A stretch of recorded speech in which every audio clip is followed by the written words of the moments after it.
आओ बच्चों, अब जानते हैं दहन के प्रकार, types of combustion. Gas stove का नॉब घुमाकर गैस चालू कर दीजिए।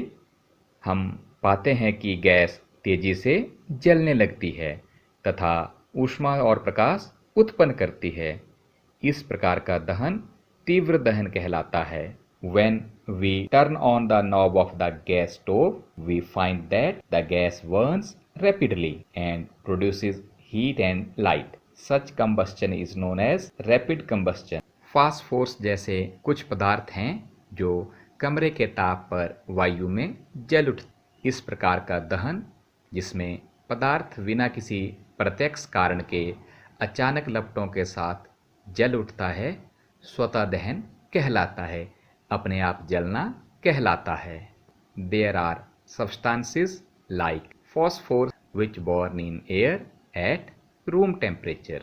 The type of combustion in which a material suddenly bursts into flames without the application of any apparent cause. It is called spontaneous combustion.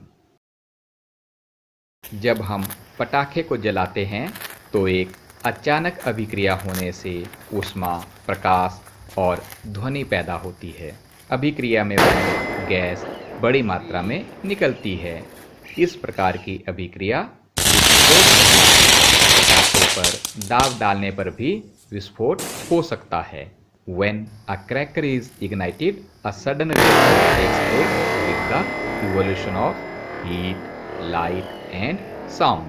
A large amount of gas formed in the reaction is liberated. Such a reaction is called explosion. Explosion can also take place if pressure is applied on the cracker. अब समझते हैं ज्वाला की संरचना को। Structure of a flame. दहन के समय जो पदार्थ वाष्पित होते हैं वे ज्वाला का निर्माण करते हैं। उदाहरण के लिए मिट्टी का तेल और पिघली हुई मोमबत्ती के साथ साथ ऊपर उठते हैं और दहन के समय वाष्पित होकर ज्वाला का निर्माण करते हैं। The substances which vaporise during burning give flames. For example, kerosene oil and molten wax rise through the wick and are vaporized during burning and form flames. आप देख रहे हैं कैंडल से उठते हुए वेपर और नली के ऊपर जलती हुई ज्वाला या फ्लेम।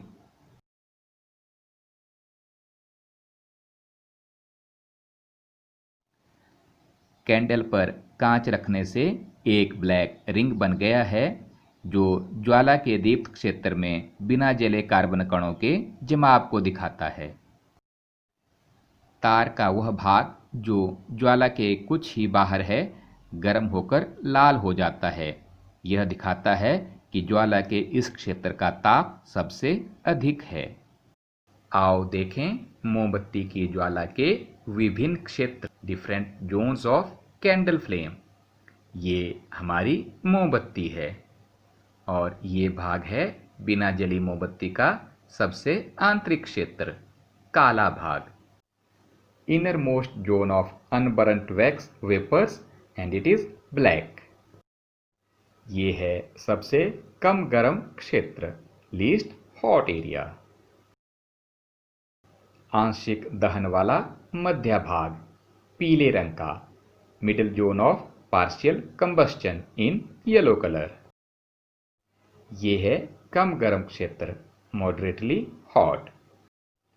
पूर्ण दहन का बाह्य क्षेत्र और रंग है नीला, outer zone of complete combustion, blue colour. ये है सबसे गर्म भाग, hottest part of the flame. सोने और चांदी को पिघलाने के लिए सुनार धातु की फूंकनी से ज्वाला के सबसे बाहरी भाग को ही उस पर फूंकते हैं। ईंधन क्या है? What is a fuel? घरेलू और औद्योगिक उपयोगों से संबंधित ऊष्मा ऊर्जा के प्रमुख स्रोत जैसे लकड़ी, कास्ट कोयला, पेट्रोल, मिट्टी का तेल आदि हैं। ये सब पदार्थ ईंधन कहलाते हैं। The sources of heat energy for domestic and industrial purposes are mainly wood, charcoal, petrol, kerosene, etc. These substances are called fuels. ईंधन दक्षता, फ्यूल एफिशिएंसी। किसी ईंधन के 1 किलोग्राम के पूर्ण जलने से प्राप्त ऊष्मा ऊर्जा की मात्रा उसका ऊष्मीय मान कहलाती है। ईंधन के ऊष्मीय मान को किलोजूल प्रति किलोग्राम केजे अपॉन केजी मात्रक द्वारा प्रदर्शित किया जाता है। The amount of heat energy produced on complete combustion of 1 kg of a fuel. It is called its calorific value. The calorific value of a fuel is expressed in a unit called kilojoule per kg. kJ upon kg. ये है विभिन्न ईंधनों के ऊष्मीय मान, calorific values of different fuels, और hydrogen की calorific value सबसे ज़्यादा है। ईंधन के दहन से हानिकारक उत्पाद प्राप्त होते हैं।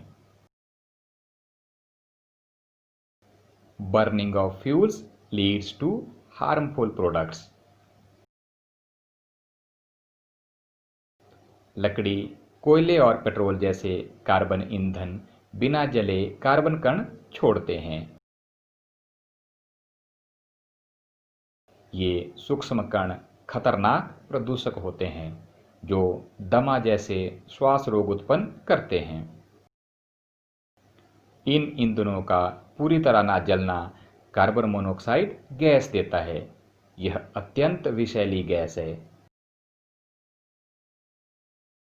बंद कमरे में कोयला जलाना खतरनाक होता है। इससे उत्पन्न कार्बन मोनोऑक्साइड गैस से कमरे में सो रहे व्यक्तियों की मृत्यु भी हो सकती है।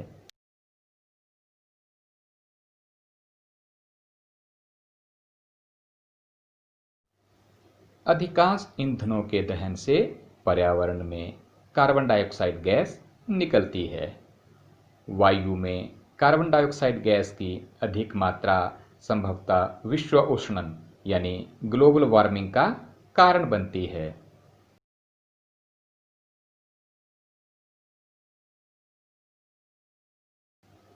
कोयले और डीजल के दहन से सल्फर डाइऑक्साइड गैस निकलती है। यह अत्यंत दम घोंटू और संक्षारक गैस है। इसके अतिरिक्त पेट्रोल इंजन नाइट्रोजन के गैसीय ऑक्साइड छोड़ते हैं। सल्फर और नाइट्रोजन के ऑक्साइड वर्षा जल में घुल जाते हैं तथा अम्ल बनाते हैं। ऐसी वर्षा अम्ल वर्षा कहलाती है। Burning of coal and diesel releases sulphur dioxide gas. It is an extremely suffocating and corrosive gas. Moreover, petrol engines give off gaseous oxides of nitrogen. Oxides of sulfur and nitrogen dissolves in rainwater and form acids. Such rain is called acid rain. It is very harmful for crops, buildings and soil etc.